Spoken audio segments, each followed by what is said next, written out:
Okay, so last video, I told you guys everything that was wrong with the Lexus. Just in case you didn't watch the video or don't remember, there's a lot wrong with it. But wait! There's more! What the fuck,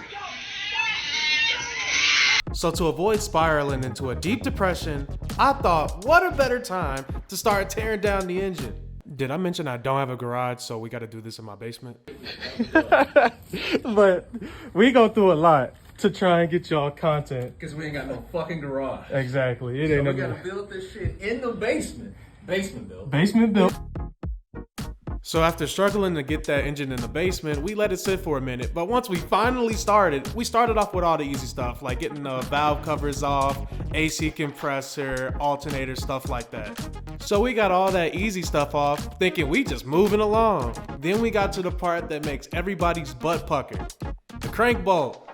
A couple visits to our local Harbor Freight and a little bit of intimidation later, we finally got the crank bolt off. With the crank bolt off, we took off the harmonic balancer and the timing cover. We set top dead center, and then we started working on getting the cam gears off, the water pump, and everything else. That way we can take the cams out and really start working on tearing this engine down fully. And if you have any questions on how we got a part off or tools that we used, we are the people to ask. We went to all of the parts stores and everything. So if you have questions, ask them in the comments or reach out on social media.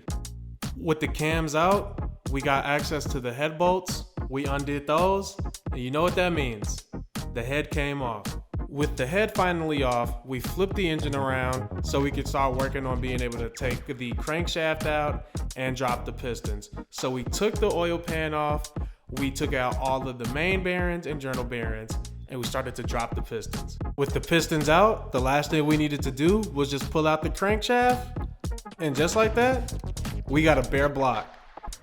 Now all we gotta do is take apart the head, and then the engine is totally disassembled and ready to get some go fast parts in it. First, you start off with taking all of these caps off the valve springs. Then use a spring compressor tool, push all the retainers off, and then the springs will be able to come right out after that. Now grab a set of needle nose pliers and pull the little retainers out, as well as the washers, and then the valves basically fall out from there. Now before you go in the comments typing how not to tear down the 2J, we're not professionals. We're learning just like some of the people that might watch this video are learning too. Now that the 2J is fully torn down, I'm gonna send the block out to get decked and honed, and I'm gonna send the head out to get ported and polished. And before I go, I just wanna say thank you to our sponsors.